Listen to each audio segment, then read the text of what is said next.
आपके साथ हूं इस लड़ाई में, तन से, मन से, धन से, लाठी से, गोली से, राइफल से, बंदूक से।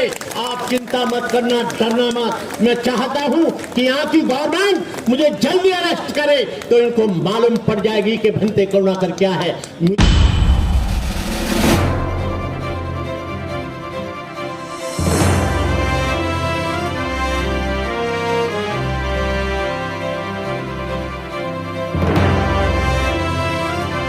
जंतर मंतर के इस प्रांगण में ईवीएम का विरोध करने के लिए इकट्ठे हुए हैं।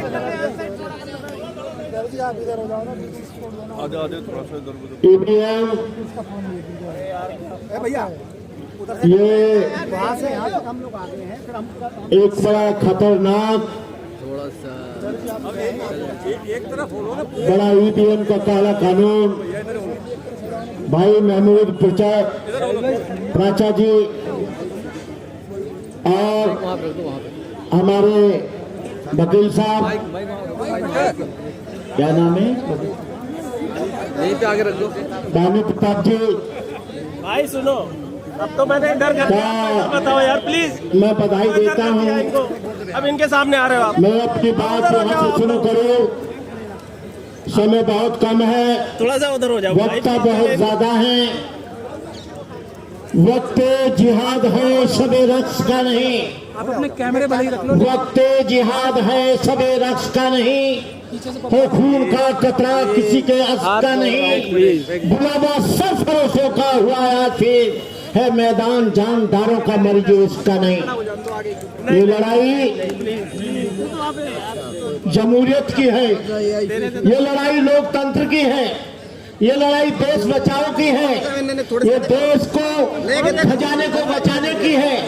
ये देश की लड़ाई, इस देश में जो जुर्म होता है, ये लोग बीजेपी के लोग, ये लोग ईवीएम के माध्यम से 2 बार सत्ता में आ गए। आपको मालूम है इन्होंने रिजर्व बैंक का खाली खजाना कर दिया। 265 सोना गिरवी रख दिया।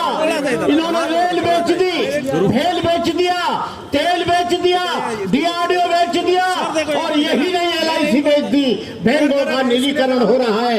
जब ये निजीकरण होगा, यहाँ किसान परेशान है। यदि ईवीएम नहीं होता तो आज किसान परेशान नहीं होता।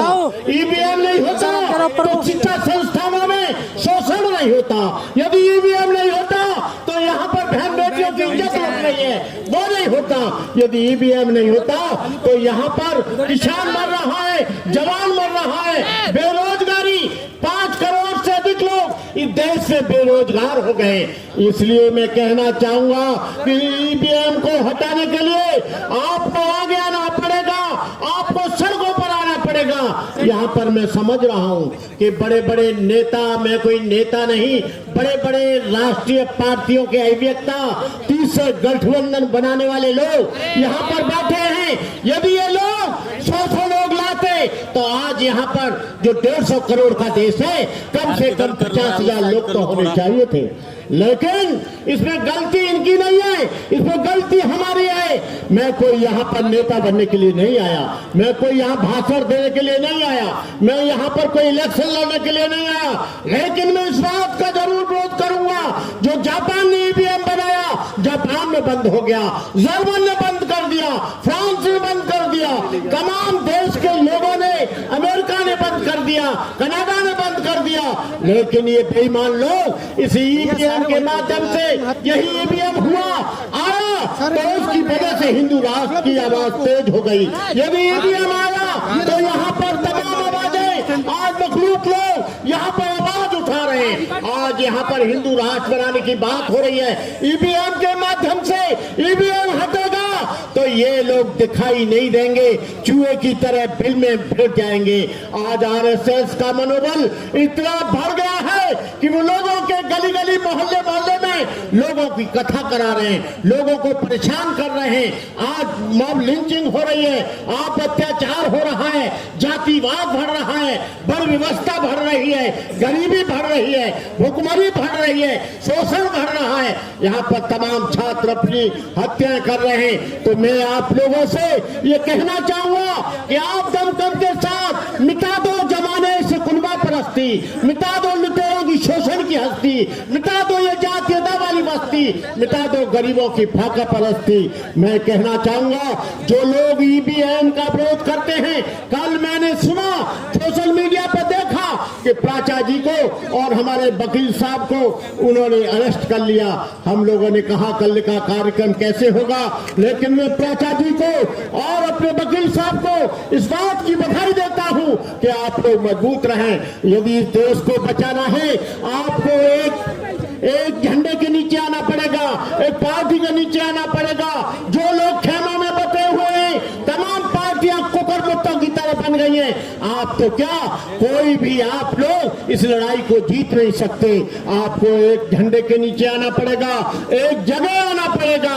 जब तक आप एक जगह नहीं आएंगे, यहाँ पर मुसलमानों पर, दलितों पर, किसानों पर, एससी लोगों पर, एसटी लोगों पर, ईसाइयों पर यहाँ पर जुल्म होगा। आज आप जान रहे हैं कि धीरेन्द्र ब्रह्मचारी जैसा लड़का यहाँ पर हिंदू राष्ट्र बनाने की बात करता है, जबकि संविधान में कहीं भी हिंदू राष्ट्र बनाने की बात नहीं है। मैंने धीरेन्द्र शास्त्री जी कहा था, ये हिंदुस्तान, ये भारत तुम्हारे बाप का देश नहीं है, ये देश मुसलमानों का है, ये देश ईसाइयों का है, ये देश सिखों का है, ये देश पारसियों का है, ये देश पिछड़ों का है, ये देश एससी का है, आदिवासियों का है। 85% लोग चुप बैठे हैं। आप लोगों को सड़कों पर आना पड़ेगा, इसके लिए कुर्बानी देनी पड़ेगी। नहीं तो आप लोग 2024 में यदि बीजेपी आती है तो यहाँ पर पूरी धरती लाल मिलेगी। तुम ये मत सोचना कि तुम ईवीएम के माध्यम से यहाँ पर इस देश को गुमराह कर रहे हो। तुमने खजाना खाली कर दिया बेईमान लोगों, तुमने रेल बेच दिया, तेल बेच दिया, तुमने राष्ट्र की तमाम चीजों को बेच दिया। अब कह रहे हो कि हम लोग ईवीएम से कराएंगे। ईवीएम से किसी भी हालत में हम नहीं होने देंगे, चाहे हमें कितनी भी बड़ी कुर्बानी देनी पड़े। तो आप लोगों के लिए इस कड़कती सर्दी में आप लोगों के लिए बहुत बहुत बधाई, बहुत बहुत धन्यवाद। और आप लोग हमारे वकील साहब को हमेशा आप कोऑपरेट करते रहें, और प्राचा साहब को, जो प्राचा साहब हैं, एक मजबूत व्यक्ति हैं, मैं इनको भी अपनी शुभकामनाएं देता हूं। मैं आपके साथ हूं इस लड़ाई में, तन से, मन से, धन से, लाठी से, गोली से, राइफल से, बंदूक से। आप चिंता मत करना, डरना मत। मैं चाहता हूं कि यहाँ की गवर्नमेंट मुझे जल्दी अरेस्ट करे तो इनको मालूम पड़ जाएगी कि भंते करुणाकर क्या है। मुझे बार बार धमकी दी जाती है, फोनों पर धमकी दी जाती है, तमाम इस देश के लोग मुझे धमकी देते हैं, लेकिन मैंने कह दिया है यदि तुम्हारी बंदूक से यदि गोली निकलेगी, यहां से भी पानी नहीं निकलेगा। यहां से भी हम बौद्ध धर्म किसी की हत्या करने की इजाजत नहीं देता, लेकिन हत्या करने वाले को हम जिंदा जाने की इजाजत कतई नहीं देंगे। इन्हीं शब्दों के साथ मैं अपनी बात समाप्त करते हुए जय भीम, नमो बुद्धाय, जय भारत।